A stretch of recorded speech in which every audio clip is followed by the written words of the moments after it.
This is AFORadio.com, and in the studios we have the man himself, Niki Cheong, better known as the Bangsa Boy. Well, you can check out his website, NikiCheong.com. He is in the studios. He's also in the Star. You'll be able to read his column in the Star. When does your column come out, Niki?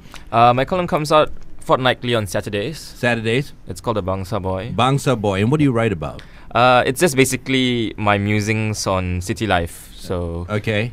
it's like Sex and the City without the sex. Okay, all right, yeah. Sounds fun. Yeah, but would be more fun if he had. Extra but, booster. okay, but what do you write about? I mean, if you're talking about Kuala Lumpur and stuff like that, what do you talk about? What's intriguing to you in the city that... I think what's actually how it started off was just little stories I was telling my boss about my life and my mom playing computer games and stuff, and she found certain things that she thought was quite unique to KL. And since I grew up in Bangsa, and Bangsa was like the satellite town of KL, she just thought that she felt that I was the epitome of a city boy. Okay. I don't know if I agree, but then I'll go along with it. Okay. Right. So basically I just write about my my observations and stuff, and I always try to link it something to my childhood, something that I did and stuff.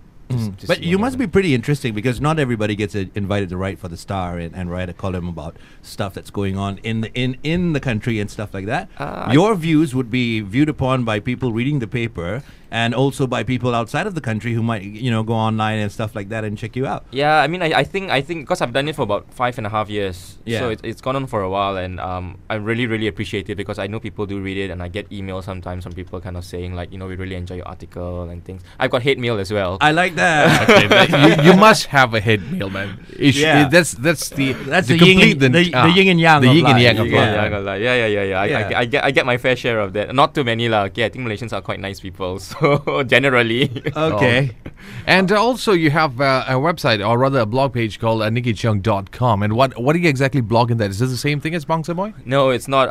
What I usually do, because I'm a journalist, right? What I usually do is, if I'm doing certain stories, I sometimes write about the behind the scenes of the story, because I think that you can only write so much for the newspaper. It's only 800 words, and that's all. So what else happens? So like with the Bangsa Boy, sometimes I talk about how I came by with the story. I might share some photos of what I was talking in there. But I also talk a little bit about social issues on my blog, and sometimes lifestyle stuff, because I run around KL a lot. So I meet interesting people, so I just try and talk about it. It's just it's all about me. And that's what you do. That's what you do in your life right now. I mean, that's what you got to do. You got to go around, look at people, analyze things, think about it, go back home, take some pictures perhaps. Yep. And then you sit down, you write about it, and your creativity from your mind over there gets people hooked onto Yeah, it. I don't know how creative it is, but then Yeah. I enjoy it. So Yeah. but thanks. Yeah, that's pretty nice, yeah? No, I mean I love what I do. I really get to explore different medias. Yeah. At the end of the day, the core of who I am, I'm a content person.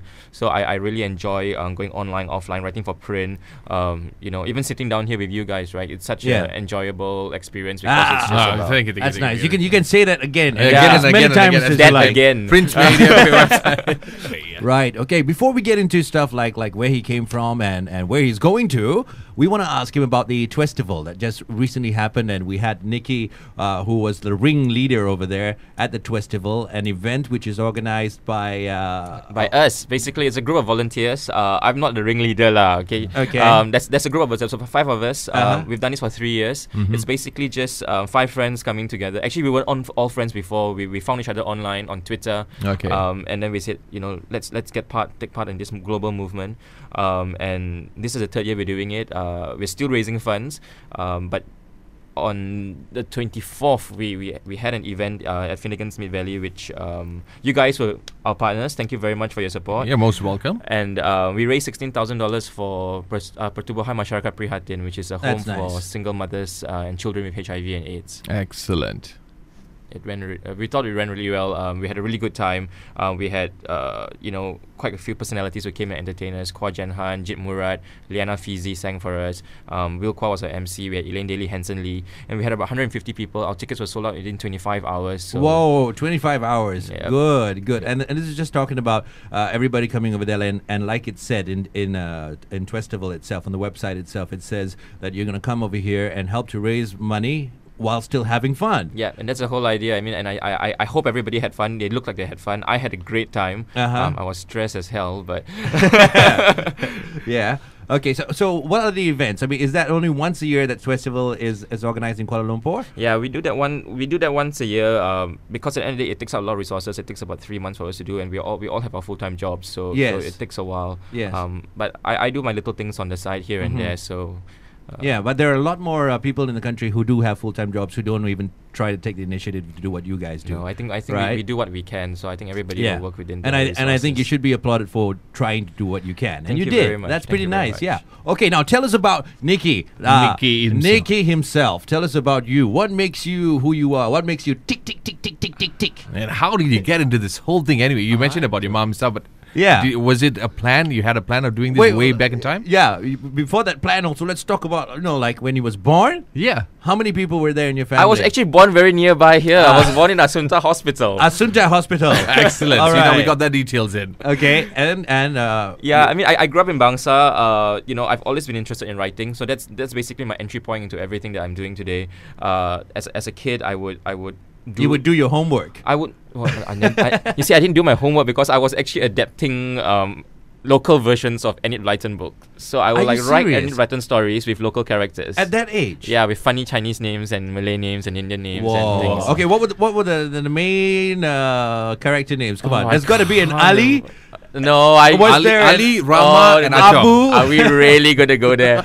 No, I mean it was just it was all the little stories, the Magic Faraway 3 and everything, and I'd write it into summarize it into 5 pages, right? I was a kid. Okay. But they all had little local names and stuff, and that was just me having fun. Uh-huh. And then I'll sell the book to my dad for 50 cents. Whoa! And he An bought it. entrepreneur at a very young age. And your dad bought it. Well, he had no choice lah.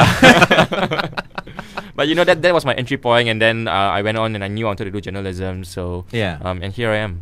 Wow. Excellent. Wow. Okay. And at the same time, you blog too right now. Okay, for a person who hasn't got into the blogging world. Okay, for instance, I always had plans of writing a blog and so on. But how do you start off? I mean, what exactly do you put in a blog? I mean, Look, I think at the end of the day, you have to decide what you're passionate about. People think that blogs are just going up there and ranting and stuff. I can tell you that I know bloggers who spend at least 2 hours a day updating their blogs. It's actually like a job, right? So if it's going to be like a job, you have to do something that you enjoy. So I started blogging, writing on local issues. I was studying in Australia at that time. I was doing my degree, and I was so far away from home, so I had to keep up with what's happening at home. So I started using the blogs to read about what was happening, and I started writing my own opinion about stuff. So I'm very passionate about that kind of thing, social issues and all. So that was my outlet. But at the end of the day, different people have different interests. Some people just like to take photographs, so they just post their photos up there. Someone like you, if you enjoy music, for example, then maybe you want to, share new music that people might not have heard of. Your opinions on certain things. You can do your reviews. I think at the end of the day, it just has to be something that you enjoy, so that it doesn't become a chore. blogging, can you change it into, let's say, a career? Can you make money out of being a blogger? I know people who are making it. I know full-time bloggers. Uh-huh. But I mean, we have to be realistic about the situation. It's just a handful. It's a potential dream job. Okay. And people can make money. I know people who make 5-figure sums in a month. Yo, because, we are doing the wrong thing here. Exactly. Couple of weeks ago, maybe a couple of months ago, reading an article about a lady making about, say, 4,500 ringgit a month by just posting whatever she feels in a daily life. Oh, like, yeah. I had cake here, I had cake there, but at the end of the month, she's walking away with 4,500 ringgit. So, in that terms, would it be an encouragement for the rest of the people out there who's like, say, I got no job, I just want to start something like this? I mean, if you're jobless and you're desperate, I mean, there's no harm giving it a try. But you've got to be interesting. I think it's the most important thing to realize is it is like a job. You can't just do it on the side and expect to make money out of it. Some of these people, like I said, they actually spend all their hours after work doing it. Yeah. Some people, because they don't have careers and everything, But they do it. do you think that would still make a blog interesting to read, even though somebody spends about 8 hours a day on a blog? But then again, if you write about 8 hours about your grandmother's cooking, which nobody's interested in, perhaps I'm saying it depends, unless your grandmother used people to cook. Yeah. Well, let's put it this way. I think grandmother recipes might appeal to a certain subset of the population. Yeah. I know. I will never do some of the kind of things that the people who are making money now blog about because it's not my area of It's not interest. your- yeah. But they have a following. Not all blogs are great. But as long as you have a following, you have enough numbers, you have enough people visiting, you have enough your target market fits the clients and the advertisers, it's like any medium, any newspaper, radio station, Yes. TV station. It's the same. That's right. So that's how you stand out in what you write about and stuff like that. Well, Is it because I'm not making the money. Obviously, I would. If not, I wouldn't be, have to have a full-time job. yeah.